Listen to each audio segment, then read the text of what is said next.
Welcome to the No Mongo Podcast, a weekly show about all things skateboarding, and my name is Rick Beta. You can email the show, nomongopodcast@gmail.com, or follow along on social media at Rick Beta. That's RICKBATA. Now let me put on my DJ hat for a second here. Got to cue up some Mark Morrison, Return of the Mac. Maybe get a couple of scratches back and forth, before we're letting that just record go and spin. Okay, just kind of setting the mood here. So Paul Rodriguez, a.k.a. P-Rod, dropped a new Nike commercial 3 days ago called What the P-Rod. Yeah, that's what it's called. Did you happen to check it out? It's about 2 minutes, 18 seconds. And it's so nice to see Paul killing it at his age. And when I say his age, I mean at the age of 36. So he's a decade younger than me. So much respect to him and his talents on a board. Good to see him back. He looks healthy and looks great. And I did mention it was a commercial, right? Because that's exactly what I felt I was watching. Right from the start. I swear there must have been some subliminal message in this one, or because maybe the whole 2 minutes and 18 seconds I kept fighting the urge to type in Nike SB on another device and order a pair of shoes, or like 9 of them. I don't know. Did anyone else feel the same? No? It's just me? Okay, I figured so. But it was nice to see some of his trophies, he had on display, in addition like some personal pics of the family. So it was a very cool moment. 2 minutes wasn't much, but it was a good look into his current life. But I did like the nod to the greatest skateboarding movie of all time, Thrashin', though, right around 13 seconds in, So all they needed to do is cue up that song, Everybody, It's a Good Thing. I think it's Devo sings that. I don't know. But, if you've seen Thrash, you know what I'm talking about. But I kept hearing that in my head. That opening scene when, Corey's waking up, getting dressed, and, getting out of his house. Anyway, go watch Thrashing if you haven't seen it. Also, there was plenty of P-Product placement during this video. If you get my play on words there, between all the Strobeck-esque close-ups to the different colored shoes and laces. I mean, this was all about Nike and less about Paul Rodriguez. And I was being serious when I mentioned I had to fight the urge to check out the selection at Nike SB and what they currently have. This is a fact. So, quick side note, though. I have yet to skate in any Nike SBs. It's been Vans like Pura Vida for me. I've tried out a couple, I think, Etnies. I have other brands of shoes that I just wear them when I'm chilling. But to skate in them, over the years, it's always been Vans. So, but even for me to consider checking out what they have to offer is kind of a big deal. So I wanted to just state that, Nike SB. You have my attention, okay? But I had to watch this one multiple times. First time around, just staring at his shoes. Like, they had me locked in. I almost forgot who he skated for a moment, too. I was like, oh, yeah, that's right. He skates for Primitive. Yeah, I know it's Nike as well, but, it was just, I was so distracted, and I had to do my first pause rewind moment about 1 minute, 8 seconds in. It was that nollie crooked grind down the 8 or 9 step. There was multiple angles. That is so cool and great to see from someone who tore his ACL, his MCL, his meniscus all at the same time. And to come back and then just do tricks like that. Dude, yes, golf claps. Oh, dude. Very cool. And then he had to go and do a backflip just to rub it in all of our faces, right? Did you see that? He was like, hey, I'm 36. Look at me. Flip. Don't believe me, though? Fast forward to 1 minute, 48 seconds and see for yourself. Trust me, he did it. I would have loved to have seen a different angle on that one, though, too. Multiple angles for, the nollie flip, crooked grind. But I also want to see multiple angles for his backflip because it was way too close for comfort. I mean, it looked like a spinning load of laundry for a second there, zoom out, zoom out, camera person, zoom out, or at least maybe take 3 steps back and then refocus. I wanted to see that backflip in its full glory, damn it, and it didn't happen. So that's one bad thing about this video. But how about that ender, though? Classic P-Rod, classic Paul Rodriguez. That was proper and down on 11 stair, like normal. That's like larger than normal steps, too. Dude put his MCL and ACL to the test on that one. And I kept thinking, you have an entire squad that can do that for you, right, P-Rod? I was like, geez, dude, putting it all out there for him. So it's so good to see him, healthy for one, killing it. And I was like, damn, Paul, do you even age? Where's my credit card at? I think the only SBs I could pull off are the Heritage Volk or the Charge Canvas. I looked at both. I looked up online before I jumped on the mic here. All the other ones would just look silly on me. So, who knows? Maybe I'll give them a shot this year. I just won't be purchasing any Dunk soon, because I like to buy shoes that you can just buy. Like whenever you want to go buy them with your money, like you just walk in, you tell the sales rep your preference, your size, they go to the back room, they bring them out to you, you buy them. Or maybe, just maybe, you grab them from the shelf yourself and you walk them to the cashier. Or maybe even better yet, you simply click on them and add them to your virtual cart, buying shoes instead of winning them. I know I'm going off on a little bit of a tangent here, but I just had to get that off my chest, There, okay, it's gone, moving forward. So, well, actually, part of the reason why Vans will always be my go-to shoe is because they're always there for me. No raffle, no crazy bot software needed.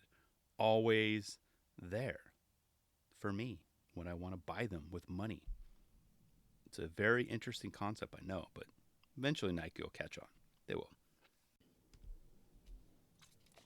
Get a water break, please. You ever have one of those songs stuck in your head that if you mention out loud, you'd piss off a bunch of people because it'd get stuck in their head? Yeah, I've got one of those in my head right now. And I'm not going to mention it. So you're welcome. But it's tough recording when you have that in your head. And yeah, so. Anyway, next up. I must say it was nice to see some legit contest action go down over the weekend. That's right, the Dew Tour made its way to the brand new, officially now the largest in the nation, pre-graffitied up skate park in Des Moines, Iowa. The park looks amazing. It has great obstacles, great scenery. It got the water behind, the nice backdrop. It's open, it's spread out, it's wide, it's awesome. And as Liz Lemon would say, I want to go to there. Me too, Liz, me too. So I can't wait to hear about it because I know the Skatosis crew, they're heading down there next week. Can't wait to hear Aaron and Drew's journey to that new skate park. It's going to be very, very cool to hear what they think because I might have to make a trip back. Who knows? As long as they don't have thunder and lightning and rain and all that stuff that you guys apparently get all year long, which is crazy. But anyway, as excited as I was, to finally see the best skaters on the planet compete for points to help them, on their journey to the Olympics in Tokyo, I forgot how much footage is provided and needed to watch it all. I mean, when it was all said and done, was there 50 hours of footage? With all the rain delays, and I couldn't keep up. And I tried to keep up with what I could, but it was my kid's birthday this weekend, so, pretty much Saturday was done. We had the party. My son had a soccer game on Sunday, and it was in Pacifica, so about an hour commute each way from here. So I had to settle for some highlights and some IG clips, and I did watch some stuff, but not all of it. Not the 50 hours or whatever it was. But looking at the results now, it's, no surprise that Nyjah and Zion both won, but it was really cool to see, Zion rocking that Red Bull helmet, though. That was a highlight for me. More of that, please. More of that. I'd also pay a few bucks to see Nyjah, don a Monster helmet one day. Just once. Maybe he did back in the day when he was younger, but how hilarious would it be to see that? And I know dudes don't wear helmets in the street or on street courses unless they're, under 18. But seeing Zion in, wearing one, it got me thinking, adult Nyjah in a big ass Monster helmet, Lord helmets, from Spaceballs, that big, dark helmet, I should say. It could happen. Like I said, I got at least $2 in on it. If you guys want to chip in, let's make it happen. But how fired up was Zion? It's kind of a rhetorical question, but obviously he won. But he brought the Red Bull energy to the entire event, both on the course and off. He was just clapping, just pumping everyone up. You could feel his energy through the screen. So look out, world. Zion is coming. And all I have to say is if you're anti-contest, anti-Olympic still, maybe give just Zion's winning run a gander and see if he changes your mind. That's what it's all about. Look at the passion in his eyes. Look at how fired up he is on the course and off the course. And look how excited he is to be representing his country for the entire world to see. That's why I love contest skating, especially a big one like the Olympics coming up. That right there. I'll be sure to link the video of that, his run, in the show notes. Check it out. Like I said, just one. If you're on the fence, you're like, I don't know, Rick, I kind of want to like contests, but I don't. That one might help you. So check it out. I'm trying to help you out. So that's as best I can do. Pamela Rosa and Sakura Yosozumi won the women's events. So even Sakura got emotional too. She killed it. And there was a moment after she won, or basically was going to win, because a couple of riders had to finish their runs. She was typing up probably on her IG or something, not in the moment, and her mom kind of snatched her phone from her hand to just kind of keep her present, to take it all in. Look, you can text, whomever that is later. But that was a cool moment. It's like, whoo, the mom's like, she was on the jumbo screen. Oh, snap, take that out of your hand. Tia Pearl got first place in the adaptive street final, and I was bummed. Actually frustrated, as I could not find any footage of it anywhere. And I wanted to watch the whole thing. I looked at a bunch of the videos on YouTube. I mean, they were very thorough. The Dew Tour, they had the highlights. They had the full contest, like 9, 10, 11 hours per video, but nothing. So like I said, I watched tons of the hours. I mean, I skimmed through to find it. I couldn't find Tia Pearl's footage. So if they could just make it a little bit easier in like sorting through all of that copious amounts of footage, that would be great. That'd be awesome.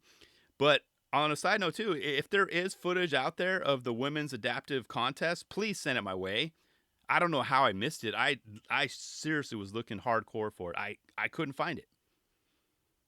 Maybe I was just tired. Like I said, it was a long weekend. I don't know. But it'd be cool to see those. If you guys have seen it and have it, please send it my way. That'd be awesome.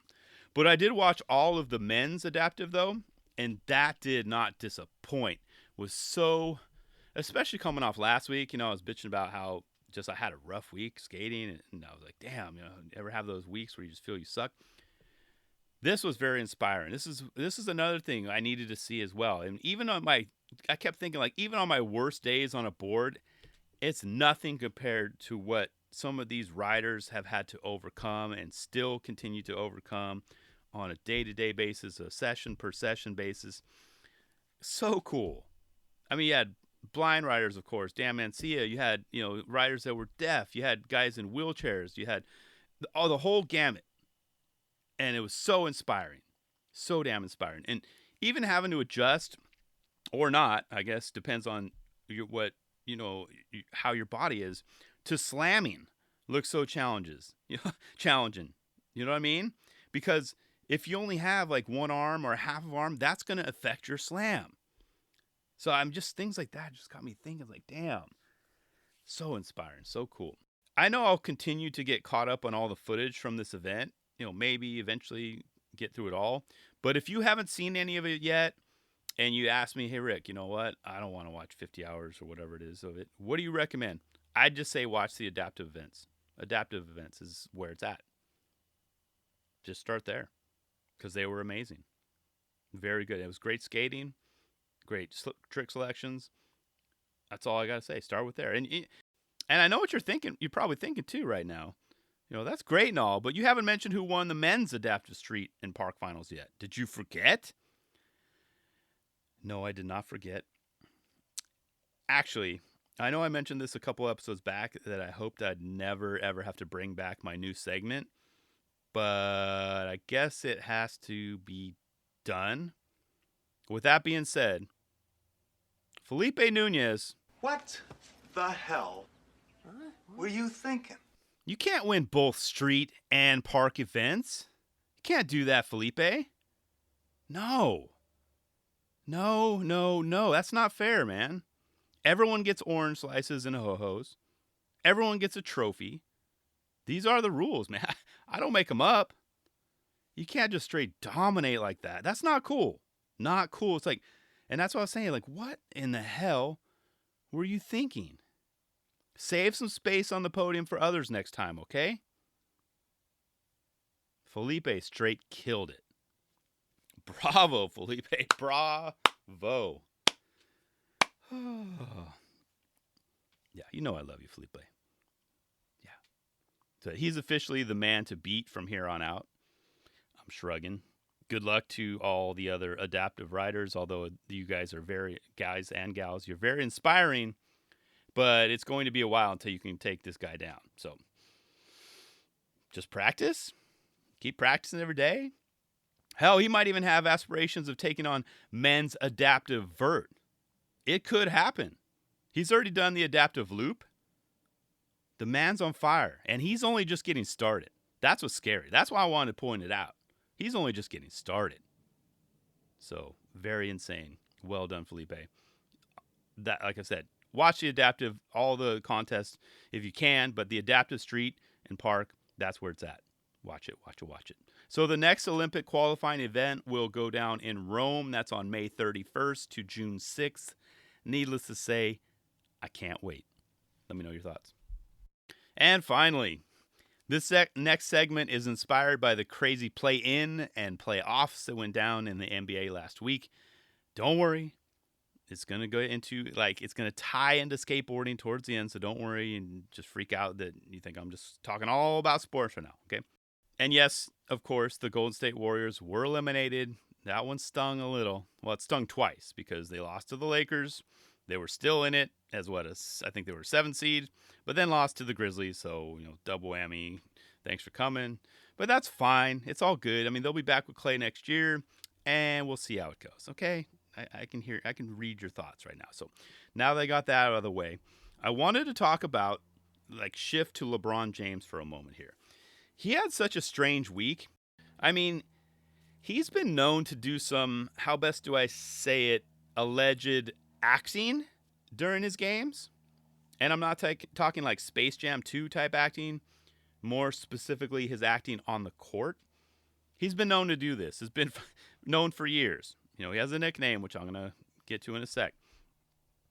But keep in mind, I was thinking about this, and I probably wouldn't even have talked about it today until I saw the word LaFlop trending on Twitter. So that's his nickname has been for a while now. I was like, all right. So I was curious to see what he had done now. I'm like, oh, great. And clicked on the link. And as I mentioned, just days before, he put on his Rocky hat with the whole, I saw 3 baskets out there. Shoot the one for the one in the middle was the joke for a couple days. When he played Golden State, he got poked in the eyes/face area. And yeah, he claims it was very rough. I'm not going to say it didn't happen, but saw 3 baskets. So anyway, but when I saw what he did to the Suns, I almost fell off my chair. I almost flopped onto the floor. And if you follow the NBA, you probably know where I'm going with this, but I'll paint the picture for you in case you don't.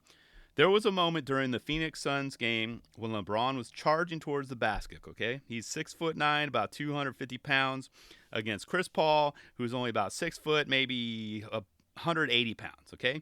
When they collided, CP3's arm, quote-unquote, got tangled. He basically pulled LeBron's left arm down. It was obvious. You can see it. But they collided. He pulled his arm down. And from the looks of it, you would have thought LeBron was going down like Apollo Creed. No joke. Per LeBron's reaction, I thought he was done. I kept thinking about his family, all the kids he has. He wants to become work in Hollywood as a movie producer. And much like in the UFC, when someone dies in the ring, I thought we were going to witness a death on the court last night. It was insane. I almost had to look away. But, spoiler alert, he was just fine. He got back up, actually, via CP3. And it's interesting, Chris Paul was probably testing his shoulder, his arm, to see if he's like, here, I'll lift you up, buddy. Come here. Here's my hand.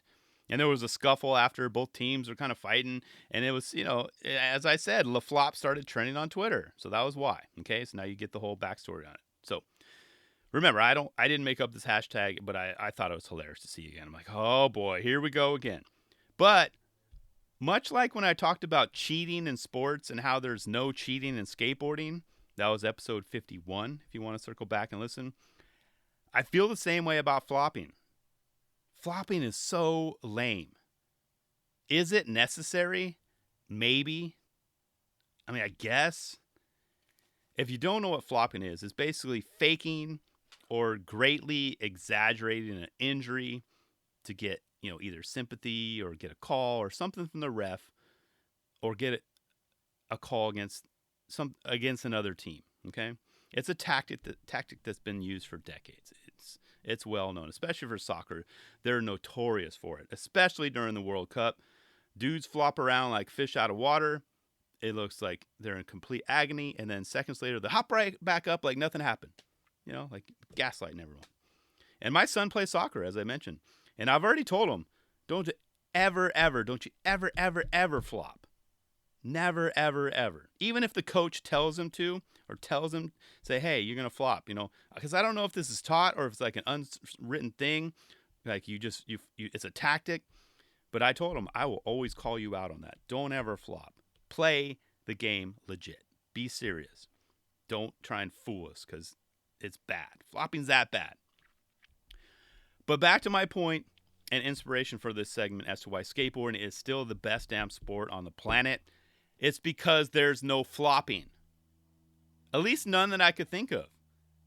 Nothing comes to mind. I hope you're thinking the same thing. Like, can I think of an equivalent of flopping in skateboarding? Can we compare the two? I still can't come up with any. There's no Paul Pierce moments in skateboarding, right? Can you come up with any? That's my question. Because if so, I'll definitely talk about it next week or upcoming episodes, depending on when you chime in. But that's the thing. We all fall down. We blame ourselves. We get frustrated with ourselves. We pick ourselves back up and do another attempt.